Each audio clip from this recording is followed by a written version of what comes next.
Hello and welcome to Server Virtualization Made Simple.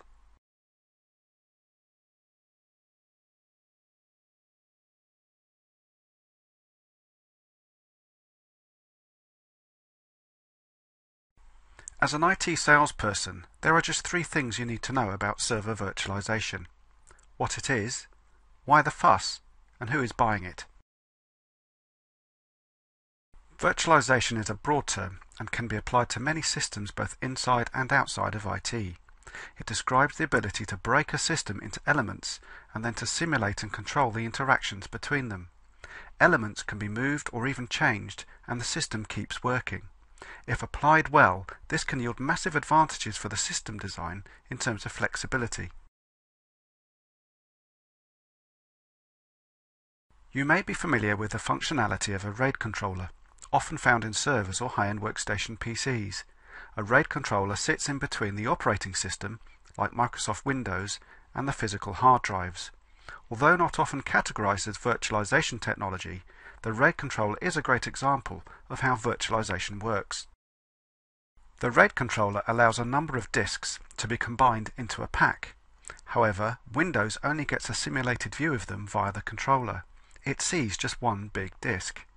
Behind the controller, disks can be added on the fly, and disks can even fail and get replaced, and Windows is none the wiser. Selling servers without considering RAID as an option could be doing your customers a disservice.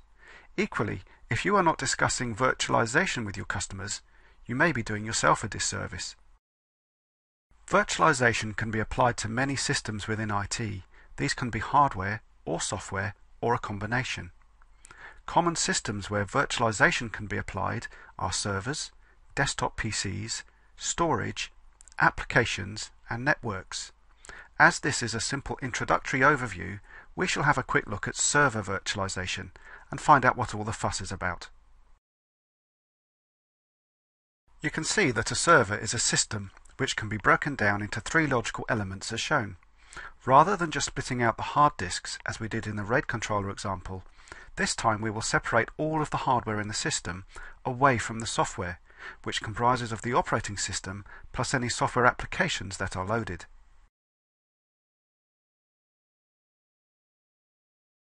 The green virtualization layer that we have introduced here is called a hypervisor. It is in fact a layer of software which is typically installed onto the server hardware before any operating system or other software is loaded. Hypervisors have been developed by a number of vendors, including VMware, Microsoft, and Citrix, among others. The combination of operating system and applications in this scenario is referred to as a virtual machine, or VM. This is because it represents, for all intents and purposes, the identity and function of the server. The hardware simply provides computing resources to this virtual machine, such as processing power, storage, memory, and network access. Note that at this stage, the server system will behave exactly the same as before the hypervisor was added. We have changed the architecture of the system internally, but not actually achieved any real benefits yet. The biggest single reason that server virtualization is set to dominate future data centers is that non-virtualized servers are typically running at well under 10% utilization. In other words, the resources provided by today's hardware are massively bigger than a single server typically needs. Given the economic pressures to save costs, not to mention the green agenda, this means traditional servers are wasteful and not a sustainable way forwards. With server virtualization, we can now replace physical machines with virtual machines.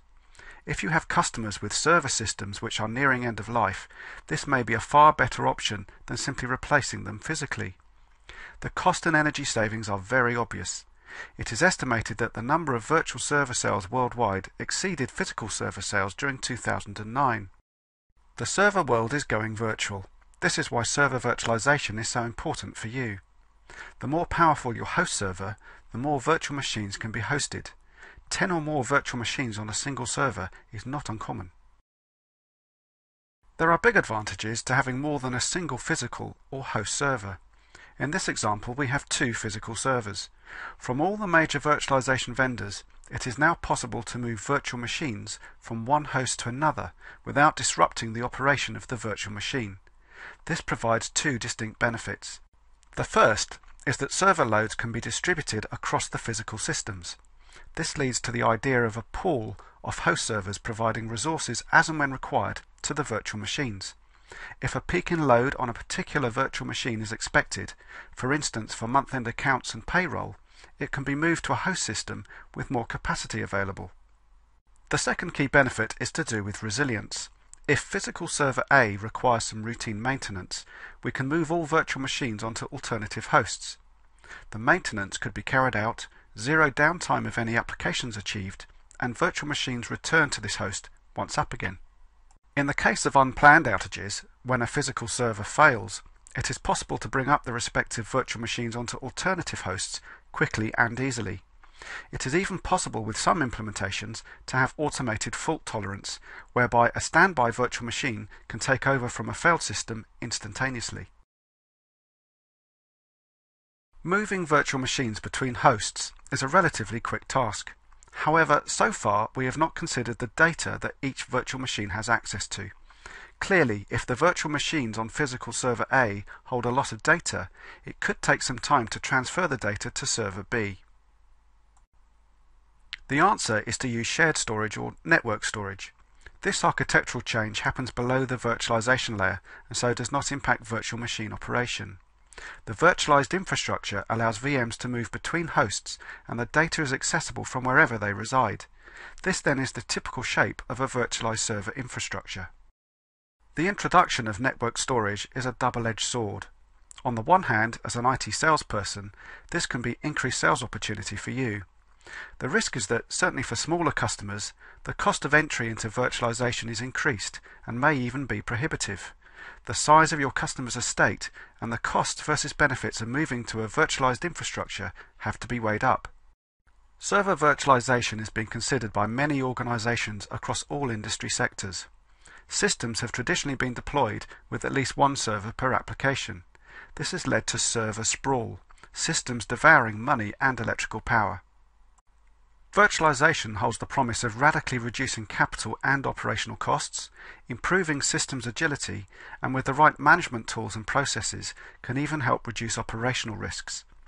Typically, organizations need to be operating at least 5 to 10 traditional servers for the move to make any economic sense. Often, the move to virtualization is considered when legacy systems are nearing end of life. Also remember that in this primer, we have only given a brief introduction to server virtualization. There are many factors which will determine the best path for your customer, and each solution will be different. As pointed out at the beginning, there are many other areas where virtualization technology can be applied. It is your challenge to make sure those conversations are being led by your organization. Many new technologies in IT represent new opportunity, but if your salespeople don't get it, they won't sell it. To-Decipher translates the complexities of IT into what sellers need to know. To find out more, visit our website at www.todecipher.com.